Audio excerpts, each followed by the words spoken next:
Dans le beau village d'Umu vivait une jeune femme nommée Ama. Ama était connue dans tout le village pour sa beauté, sa grâce et sa gentillesse. Sa peau était lisse et polie, et ses yeux brillaient comme les étoiles par une nuit claire. Elle était mariée à Shika, un homme dont l'amour pour elle était pur et inébranlable. Pendant 5 ans, ils avaient partagé leur vie ensemble, mais une ombre assombrissait la vie autrement heureuse d'Ama, elle était une femme stérile. À Omago, la maternité était considérée comme la plus haute vocation d'une femme, un signe de faveur des dieux. Les gens croyaient que la richesse d'une femme se mesurait au nombre d'enfants qu'elle mettait au monde.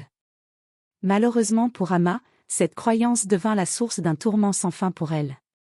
Bien qu'elle et son mari s'aimaient profondément et passaient toujours du temps ensemble, les villageois commencèrent à murmurer dans leur dos à mesure que le temps passait. Les femmes d'Umu, en particulier, prenaient un grand plaisir à se moquer d'elle. Elles se rassemblaient chaque matin au bord de la rivière, riant et bavardant, se moquant d'Ama. « Regardez, la voilà !» s'exclamait Amaka en apercevant Ama approcher la rivière. Amaka, mère de 6 enfants en bonne santé, était la meneuse des femmes du village et tirait une grande fierté de sa grande famille.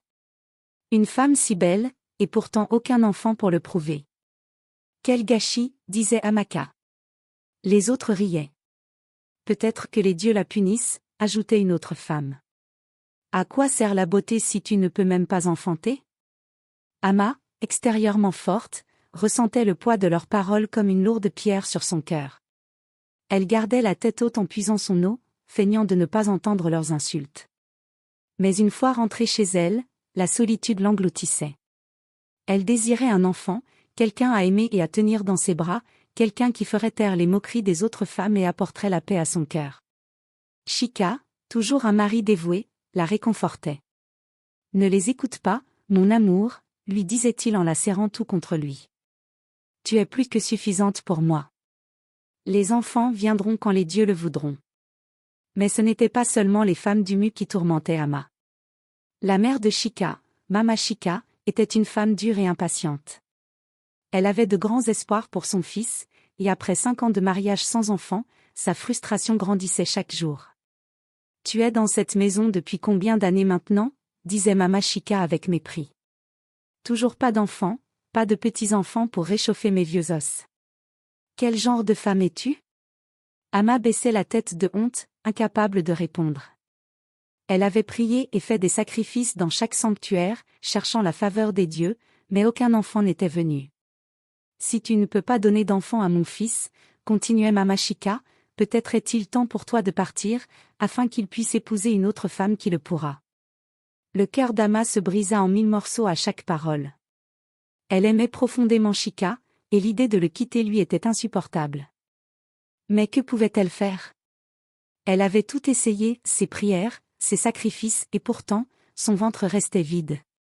Un jour particulièrement difficile, après une dispute avec Mama Shika, Ama s'enfuit de la maison. Elle ne pouvait plus supporter la douleur et la honte, les murmures et la pression constante de remplir un rôle qu'elle désirait ardemment mais qu'elle ne pouvait pas contrôler. Ses pieds la portèrent loin du village, dans l'épaisse forêt au-delà.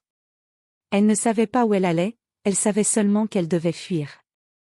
Alors que le soleil commençait à se coucher et que les ombres des arbres s'allongeaient et s'assombrissaient, elle se retrouva au pied d'un grand arbre. C'était l'arbre interdit, un lieu craint par les villageois. Les légendes disaient que des esprits et d'anciens dieux vivaient dans les profondeurs de l'arbre et que ceux qui s'aventuraient trop loin ne revenaient jamais. Ama n'avait pas peur. À cet instant, elle avait le sentiment de n'avoir plus rien à perdre. Elle s'agenouilla devant l'arbre et pleura. « Au grand esprit de l'arbre », cria-t-elle d'une voix tremblante, « je viens à toi le cœur lourd, s'il te plaît, entends ma supplique. J'ai été moquée, humiliée et tourmentée parce que je ne peux pas enfanter. S'il reste une once de miséricorde dans ce monde, bénis-moi d'un enfant qui sera mien. Je suis prête à tout. » Un long moment de silence suivit. Le vent murmura à travers l'arbre, et Ama craignit que personne n'ait entendu ses pleurs. Mais alors qu'elle s'apprêtait à se relever et à rentrer chez elle, désespérée, une voix douce mais autoritaire s'éleva de l'obscurité. Surprise, Ama leva les yeux et vit une vieille femme debout derrière elle. La femme était vêtue d'une simple robe blanche, ses cheveux étaient argentés comme le clair de lune, et ses yeux brillaient d'une sagesse ancienne. Il y avait quelque chose d'étrangement surnaturel dans sa présence, comme si elle n'appartenait pas entièrement à ce monde. « Qui êtes-vous » demanda Amma en essuyant ses larmes. « Je suis la servante de l'arbre » répondit la vieille femme d'une voix semblable au bruissement des feuilles.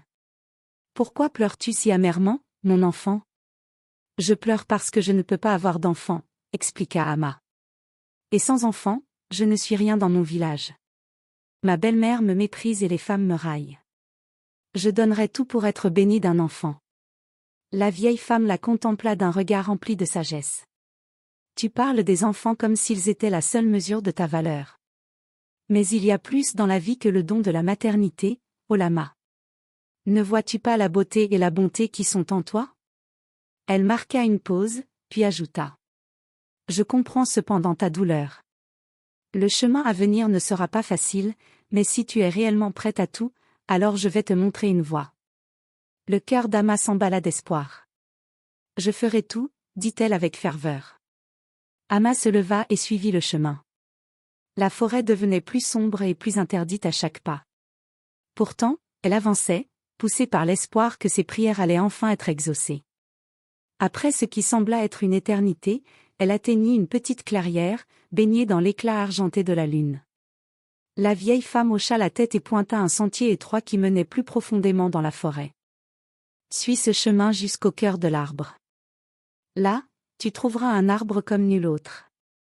Ses branches atteignent les cieux, et chacun de ses fruits plonge jusqu'aux profondeurs de la terre. Cueille une seule feuille de ses branches et reviens vers moi sans hésitation. » Au centre de la clairière se dressait un arbre majestueux, ses feuilles scintillantes brillaient comme des étoiles. Amma resta figée un instant, émerveillée par la beauté de l'arbre. Elle cueillit soigneusement une seule feuille de ses branches et retourna auprès de la vieille femme. Mais alors qu'elle s'éloignait, une voix résonna à travers la clairière, portée par la brise. « Amma » chuchota la voix. Pourtant, il n'y avait personne en vue. « Le chemin que tu cherches vient avec un prix. » Le cœur d'Amma s'emballa. « Quel prix » appela-t-elle dans l'obscurité. Mais il n'y eut aucune réponse. Elle se hâta alors de rejoindre la vieille femme, qui l'attendait au pied de l'arbre. « Tu as bien agi, » dit la vieille femme. « Prends cette feuille, et écoute-moi attentivement. Quand tu retourneras dans ton village, plante cette feuille dans ton jardin et veille sur elle chaque jour. Elle ne grandira pas comme un arbre ordinaire, mais elle te montrera le chemin vers la maternité. Cependant, tu devras être patiente, car l'épreuve qui t'attend mettra ton cœur à l'épreuve. » Amma remercia la vieille femme et se dépêcha de rentrer chez elle, le cœur rempli d'espoir. De retour dans sa maison, elle fit exactement ce que la vieille femme lui avait dit, elle planta la feuille dans son jardin et l'arrosa chaque jour. Les semaines passèrent, et à sa grande surprise, une petite pousse émergea du sol. Mais elle ne grandit pas comme une plante ordinaire. Au lieu de cela, elle se tordait et prenait des formes étranges, presque surnaturelles. À mesure que la plante grandissait, les rêves d'Amma devenaient plus vifs. Elle rêvait d'un petit enfant, un garçon aux yeux brillants comme le soleil. Il l'appelait dans ses songes, tendant ses petites mains vers elle. Mais chaque fois qu'elle essayait de le saisir, il disparaissait dans les airs. Les villageois remarquèrent la plante qui poussait dans le jardin d'Amma et commencèrent à murmurer encore plus. « Que fait-elle maintenant » disait-il. « Peut-être qu'elle s'est tournée vers la sorcellerie pour avoir un enfant. » Même Mama Chika devint suspicieuse. « Cette chose qui pousse dans ton jardin, » dit-elle d'un ton accusateur. « Un jour, tu feras entrer un enfant dans cette maison, mais à quel prix ?» Amma ignora tous les murmures. Elle savait, au plus profond de son cœur, que cette plante détenait la clé de son plus grand désir.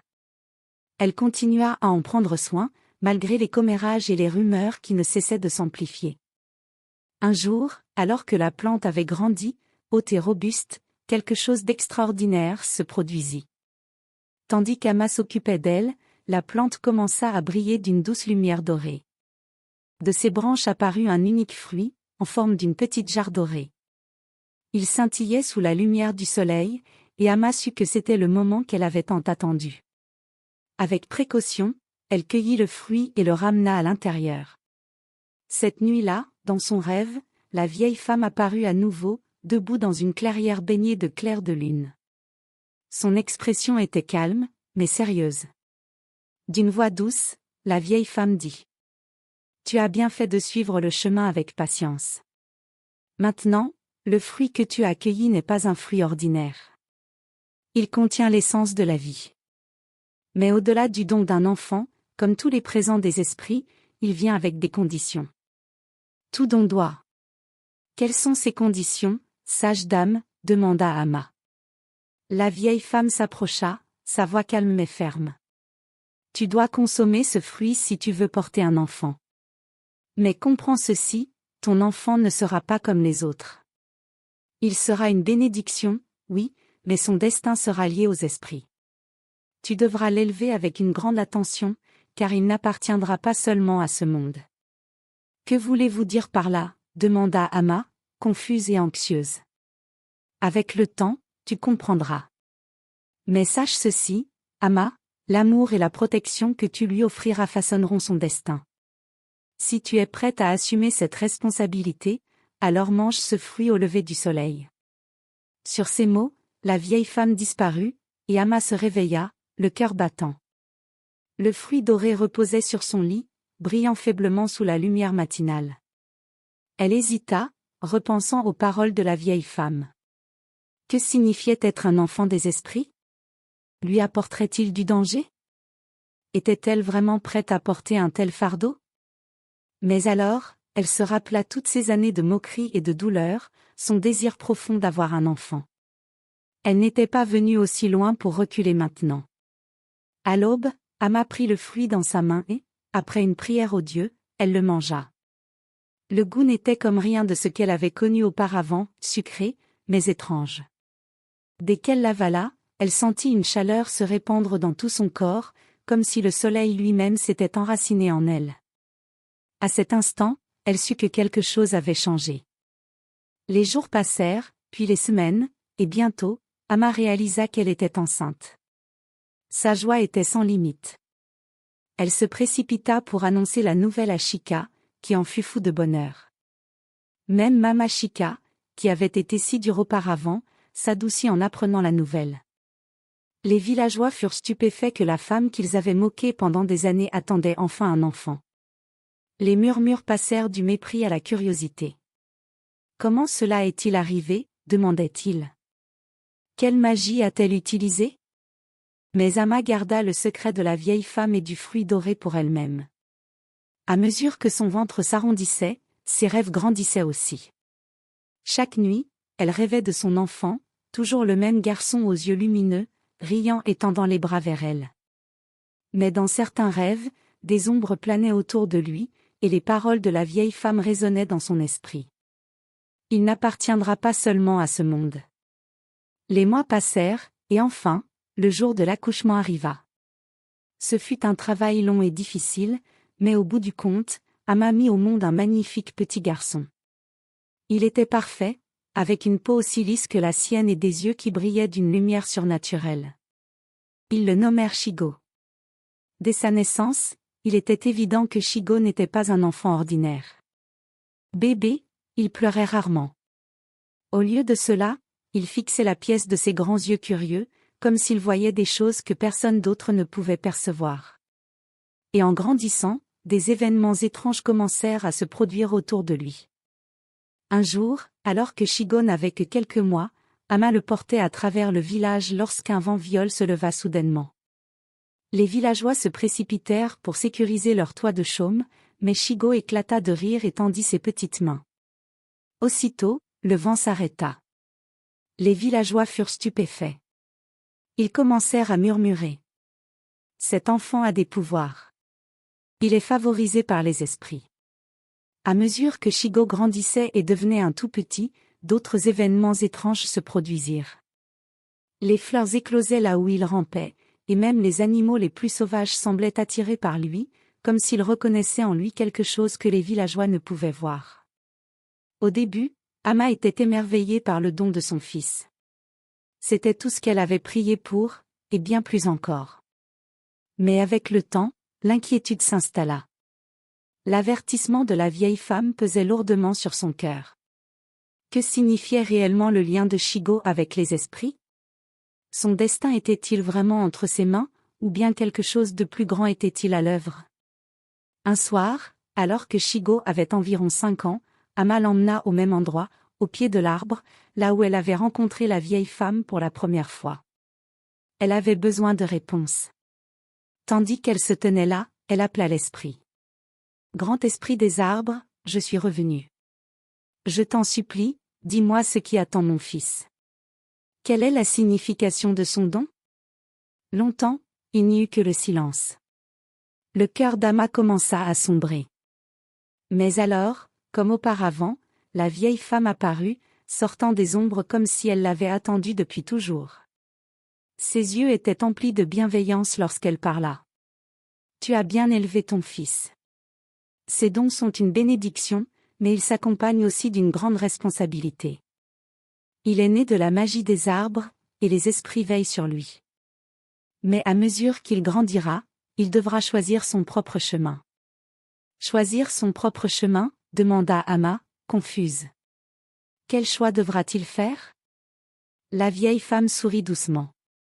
Un jour viendra où Shigo sera appelé à servir les esprits, à vivre parmi eux et à utiliser ses dons pour le bien du monde.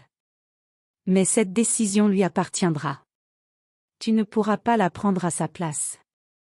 Ama serra les poings. L'idée de perdre son fils lui était insupportable. Devra-t-il me quitter? Demanda-t-elle, la voix tremblante. La vieille femme posa une main douce sur son épaule. Peut-être. Mais souviens-toi, il ne t'appartient pas uniquement. Le monde a autant besoin de lui que toi. Tu dois être forte et avoir confiance. Quel que soit le chemin qu'il choisira, ce sera le bon. Sur ces mots, la vieille femme disparut à nouveau, laissant Ama seule au pied de l'arbre, le cœur lourd de fierté et de tristesse. Les années passèrent, et Shigo continua de grandir. Ses dons devinrent encore plus évidents, il pouvait guérir les malades d'un simple toucher, calmer les tempêtes et parler aux animaux de la forêt. Ama ne pouvait oublier l'avertissement de la vieille femme. Elle savait que le jour viendrait où son fils choisirait enfin son destin. Lorsque Shigo eut 18 ans, ce jour arriva enfin. Un matin, alors qu'Ama préparait le petit déjeuner, Shigo s'approcha d'elle, une expression grave sur le visage. « Mère, dit-il doucement, il est temps. » Ama eut le cœur brisé, mais elle hocha la tête, sachant que ce moment devait arriver. « Sais-tu où tu vas? Demanda-t-elle, la voix tremblante. Shigo sourit doucement. « Les esprits m'appellent dans mes rêves. Je dois aller au pied du grand arbre. Mais ne t'inquiète pas, mère. Je serai toujours avec toi, même si je ne suis plus ici. » Les larmes aux yeux, Ama serra son fils dans ses bras. Elle l'avait élevé avec tant d'amour et de soin, et pourtant, elle ne pouvait supporter l'idée de le perdre pour qu'il accomplisse son destin. Ce soir-là, alors que le soleil se couchait derrière le grand arbre, Shigo partit. Les villageois le regardèrent s'éloigner. Ama l'observa partir, partagée entre la fierté et la tristesse. Elle savait qu'il deviendrait quelque chose de bien plus grand qu'elle ne pouvait l'imaginer. Mais elle savait aussi que l'amour entre eux ne s'éteindrait jamais. À partir de ce jour, les villageois racontèrent l'histoire d'Ama et de son fils, l'enfant du grand arbre, né de la magie et de l'amour. Et bien qu'Ama manquât terriblement à son fils, elle trouva la paix en sachant qu'elle avait joué son rôle dans quelque chose de bien plus grand qu'elle-même. Ainsi, son histoire, comme le vieil arbre, survécut un récit d'espoir, de sacrifice et du lien indéfectible entre une mère et son enfant.